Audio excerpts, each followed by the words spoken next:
Hello, everyone. Do you ever have one of those days where you wake up and you think, boy, there's nothing in this world I'd like more than to read a good book? I have that kind of day almost every day. And guess what? Today is going to be one of those days because we're going to do story time with Mr. Michael. In fact, we're going to be reading this really big book called The Prince and the Witch and the Thief and the Bears by Alastair Chisholm, illustrated by Tuya. This book looks like it's going to be so very cool because, princes, and is that a witch? And then there's a bear, and oh, that's the thief. There's the witch.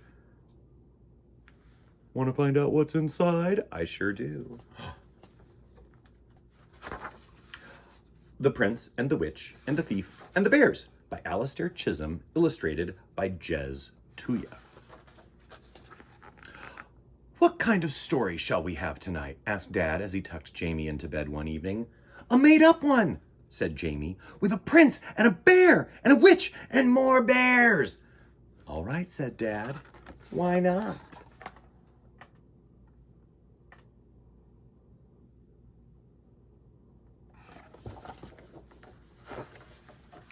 This, said Dad, is a story called The Prince and the Witch and the Thief and the Bears by Jamie's dad.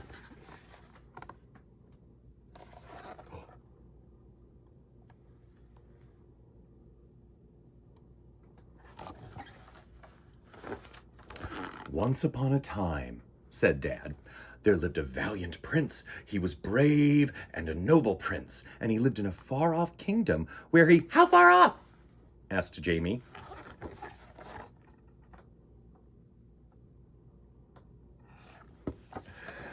What? Asked Dad. How far off was the kingdom? The kingdom, Dad said, was far, far away on the top of the highest mountain in the world, Mount Really, Really Tall, where fierce bears and dragons and wolves prowl.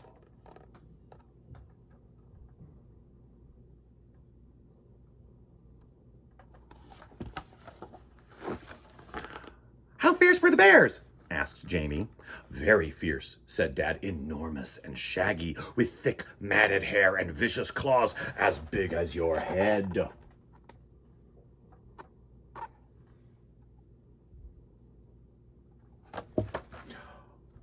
So how did the prince get past the bears then?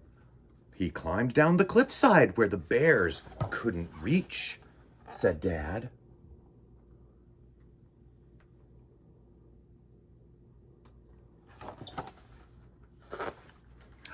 Wow, said Jamie, with his horse as well?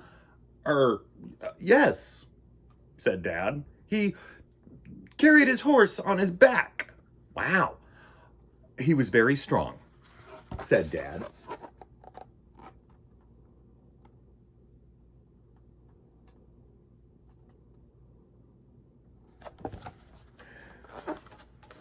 So, said Dad, there was this prince, and he was very brave, and one day he set off to rescue a beautiful princess. Why couldn't the princess rescue the prince? Complained Jamie. Mom says princesses and stories are rubbish.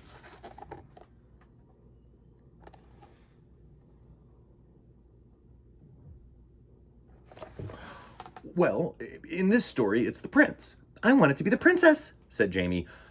All right, replied Dad. Why not? The very brave princess set off.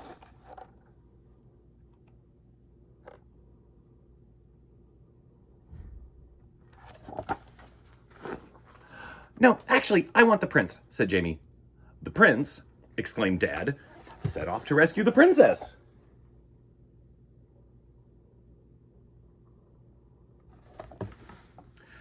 The princess was a prisoner in a dark tower at the edge of the forest. She was being held there by her wicked aunt, who was really a witch with an evil eye.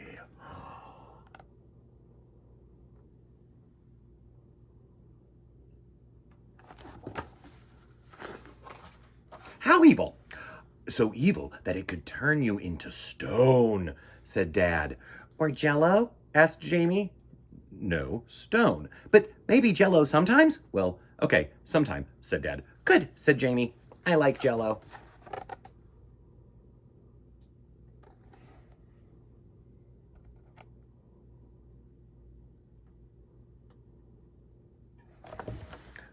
Oh.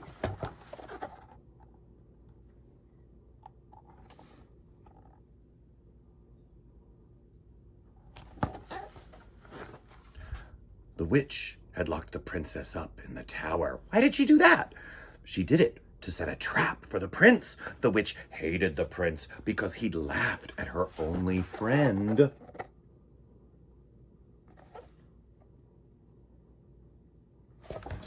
A tiny green frog, just as big as your thumb, who lived in the folds of the witch's cloak.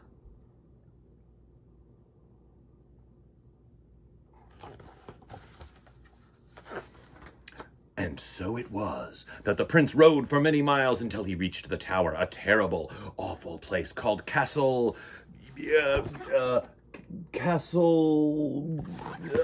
Broccoli, said Jamie darkly. Castle Broccoli. I don't like broccoli, muttered Jamie.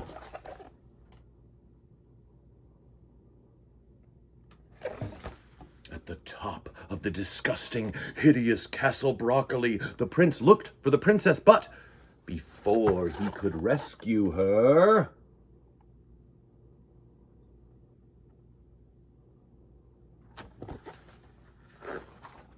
the witch caught him, shouted Jamie. The witch caught him, agreed Dad.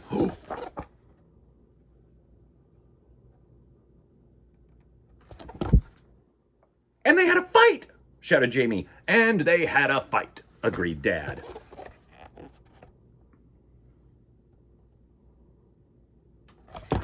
Because the witch was really a ninja, said Jamie. Because the witch was really a ninja? Yes, exactly, said Dad.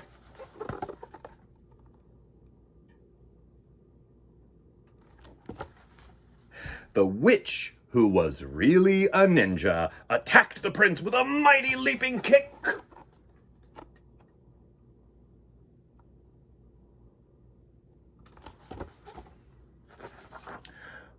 But he dodged, and she fell over the castle walls, and... And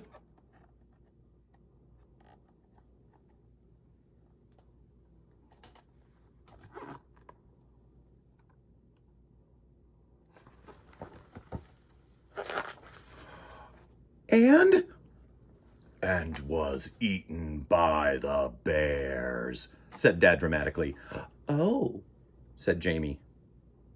Dad looked down. What's wrong? He asked. I liked the witch, said Jamie. She was a ninja, and she had an evil eye and a frog. And anyway, it was all the silly prince's fault for laughing, and she never got to turn anyone to Jell-O. Dad said. Right. The witch was eaten by the bears, he said, or so it seemed.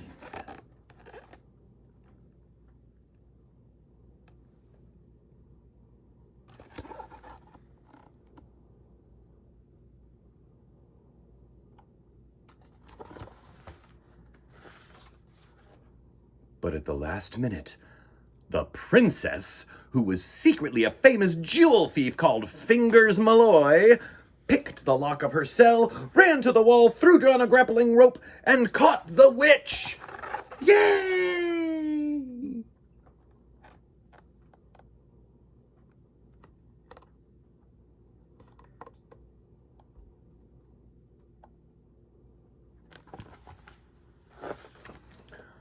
But then the tiny frog fell out of the witch's cloak. Oh no, said Jamie. Oh no, said the prince, said Dad.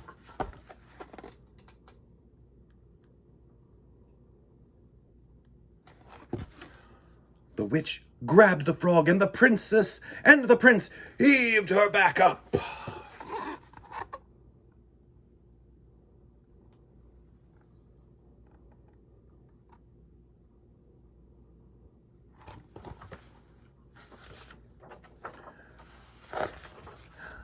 And the horse helped, said Jamie. And the horse helped, of course, said Dad.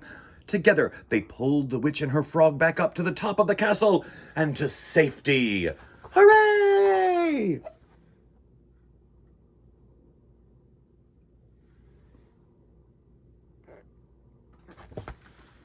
The witch was so grateful to them for rescuing her frog that she said sorry for capturing the princess, and the prince said sorry to the witch for laughing at her frog, and then the prince and the princess, who was secretly the jewel thief Fingers Malloy, set off home for their next adventure.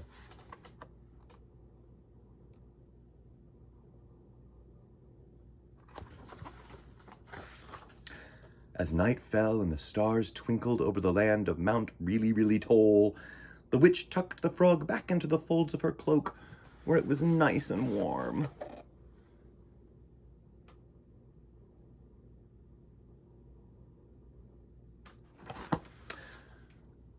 Dad tucked Jamie under the covers. "How warm?"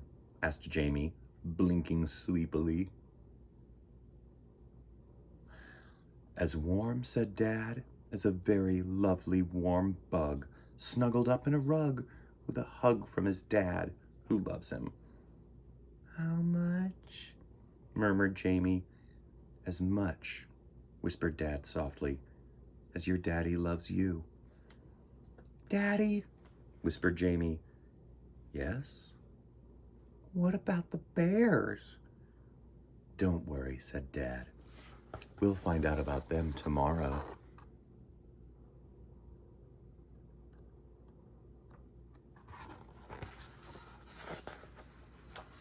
And he kissed Jamie goodnight and left him to dream.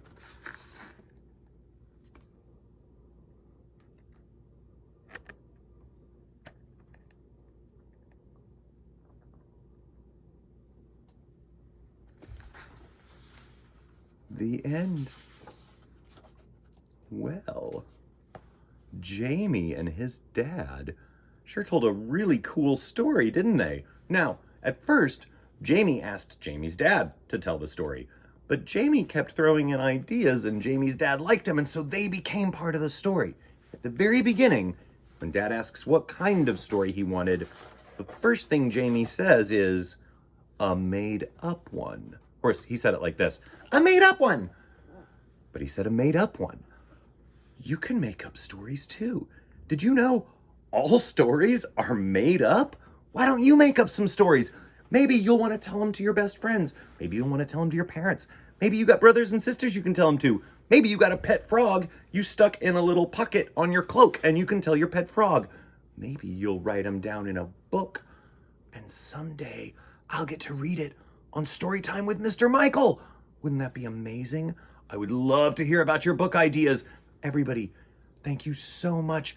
Keep making up stories. Keep reading and stay curious. And I'll see you next time, okay? Okay. Bye.